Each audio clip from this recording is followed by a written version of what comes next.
America south Korea की जबरदस्त war practice. आसमान में अमेरिका साउथ कोरिया का युद्ध अभ्यास। उत्तर कोरिया को वार्निंग देने के लिए हवा में भी war exercise. 20 fighter jets, 20 fighter jets के साथ येलो सी में जबरदस्त वॉर प्रैक्टिस। पीके श्रीवास्तव सर, तब से शुरू किया था मैड, म्यूचुअली अश्योर्ड डिस्ट्रक्शन। तो अब ये पूरी की सारे देश उस तरफ जा रहे हैं, छोटे देश इस तरफ जाने की कोशिश कर रहे हैं कि अगर आपने हमारे साथ कुछ किया तो हम आपको ख़त्म कर देंगे, चाहे आप हमें ख़त्म कर दें। तो ये मैड वाला कॉन्सेप्ट है। दूसरा कॉन्सेप्ट ये है कि एक्टिव वॉर शुरू हो गई है दो सुपर पावर्स के बीच में। अमेरिका प्रॉक्सी वॉर लड़ रहा है रूस के साथ, इसने और खलबली मचा दी है। खेमेबाजी जो आप शब्द आपने इस्तेमाल किया, खेमेबाजी अब बहुत बढ़ गई है।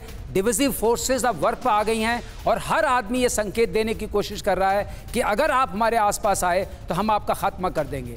और इसमें we are sleepwalking into disaster.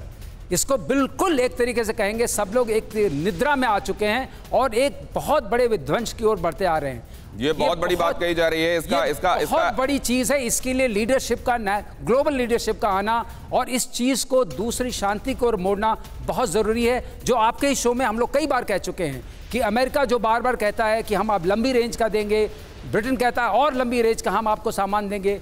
वो एक तरफ से आर्म्स की सप्लाई हो रही है, कोई इस बात की बात नहीं चिंता कर रहा है कि ये युद्ध जो है, जो यूक्रेन और रूस का के बीच शुरू हुआ है, उसको खत्म कैसे करें, उसकी समाप्ति कैसे करें। क्योंकि अगर वो युद्ध खत्म होगा तो आप देखिएगा that's the needle in storm, needle of the storm, वो स्टॉर्म को सप्रेस करने की कोशिश जरूर करेगा।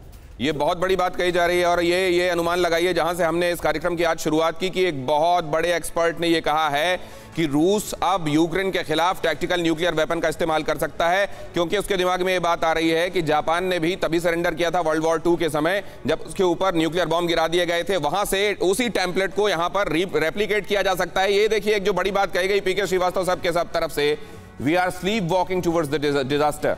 क्या सब कुछ पता होने के बावजूद हम विध्वंस की तरफ जा रहे हैं? इसका मतलब यह है कि क्या हम गाफिल हैं और चले जा रहे हैं खाई की तरफ? जरा देखिए, समंदर, जमीन और आसमान तीनों से ही नॉर्थ कोरिया को नकेल डालने की कोशिश की जा रही है, लेकिन नॉर्थ कोरिया काबू में आता हुआ नजर आ नहीं रहा है। समंदर, अमेरिका साउथ कोरिया की नेवी की ड्रिल, ओकिनावा द्वीप के पास किया गया युद्धाभ्यास, अमेरिकी वॉरशिप यूएसएस रोनाल्ड रीगन ने दिखाई ताकत। जमीन, अमेरिका साउथ कोरिया ने की लाइव फायर ड्रिल, ताबड़तोड़ 8 मिसाइलें पूर्वी सागर में दागी गईं। 10 मिनट में मिसाइलें लॉन्च कर अपनी ताकत दिखाई। आसमान, अमेरिका साउथ कोरिया का हवा में युद्ध अभ्यास, जिसके बारे में मैंने आपको बताया। 20 फाइटर जेट्स ने दिखाई नॉर्थ कोरिया को ताकत। F-35A, F-16 हवाई प्रदर्शन में शामिल रहे, लेकिन वो नॉर्थ कोरिया जिसको जान जाने से बहुत फर्क नहीं पड़ता, वो दूसरे की जाए या खुद उसके यहां अपने को, उनको क्या आप किसी भी सूरत में डरा सकते हैं? जिसके अंदर किसी चीज का कोई भय ही नहीं, क्या आप उसको काबू में ला सकते हैं? कहीं ऐसा करके आप एक बड़े प्रोवोकेशन के तहत उसको कुछ करने के लिए उकसा तो नहीं रहे? ये बहुत बड़ा सवाल है। नॉर्थ कोरिया किस तरह का रिडल है, कैसी मिस्ट्री है, ये जरा हम डिकोड करने की कोशिश कर रहे हैं। और क्या ये मैड की तरफ जा सकता है मामला? फिक्र आपकी, सोमवार से शुक्रवार रात 9 बजे सिर्फ TV9 भारतवर्ष पर।